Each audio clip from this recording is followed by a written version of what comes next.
silenzio che ti incanta, una voce canta stanca, segui il senso della sabbia, giunse lento e scaldo l'aria, non lo videro, non lo dirò, lui li raggiunse in un soffio, ogni corpo svanì. Simula, cala, poi sibila, sale, supplique, ricopre ogni linea. Il sole era già sceso da tempo sulle sfinge egizie, quando Cambise decise di annettere e prendersi tutte le terre limitrofe. Solo l'ultima tappa resisteva all'ascesa del figlio di Ciro, un'oasi ricca di datteri e acqua là sulla lunga valle del Nilo. Dopo aver superato il Sinai e Sisino lì piegato ogni stato, dopo aver ucciso il faraone e trucidato il toro sacro, lui Cambise non pago con un solo cenno del capo, ordenò di radere al suolo e mettere a fuoco il noto luogo dell'oracolo di Amon. Giunse dal vuoto al tramonto di fuoco e travolse col suono ogni corpo sul suolo. E fu la brama di un re sadico, avido di potere teocratico, o per vendetta sull'oracolo magico che volle prevederne il baratro. Ma una volta giunto a Tebe divise le truppe in due gruppi, due schiere, poi spinse la prima verso Nubia, l'altra verso Cirene. Avanzava ignara la carovana umana frustata dalla lama dell'Afa. In un deserto aperto una nenia berbera suonava lontana. 50.000 tra mercenari elamiti, greci, fenici marciavano verso i confini uniti alla stessa armata persiana.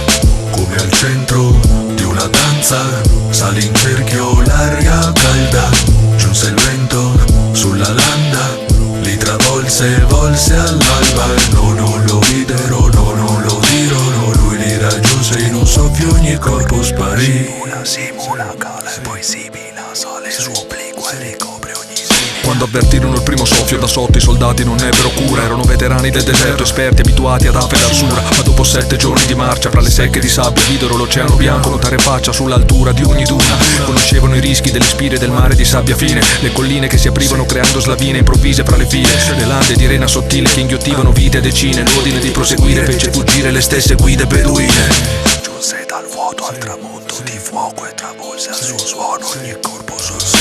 Ardeva il mare bianco solcato da sciami di grani fini, scambiato nell'abbaglio del sole alto come soffio calmo del Ghibli. Ma il cielo si fece viola in un'ora per la sabbia in sospensione, procedendo da ogni roccia rosa all'invasione di nasi e gome. I primi morti avvolti dalla furia dei forti vortici fra i mani, salti, calci delle bestie, rese polli liberatesi dai carichi. I soldati caddero esanimi, molti sepolti dai grani bianchi, il silenzio dei corpi sotto le nuove forme ridisegnate dal Kams. Nel silenzio che ti incanta, una voce canta stanca, segui il senso della sabbia, giunse lento e scaldo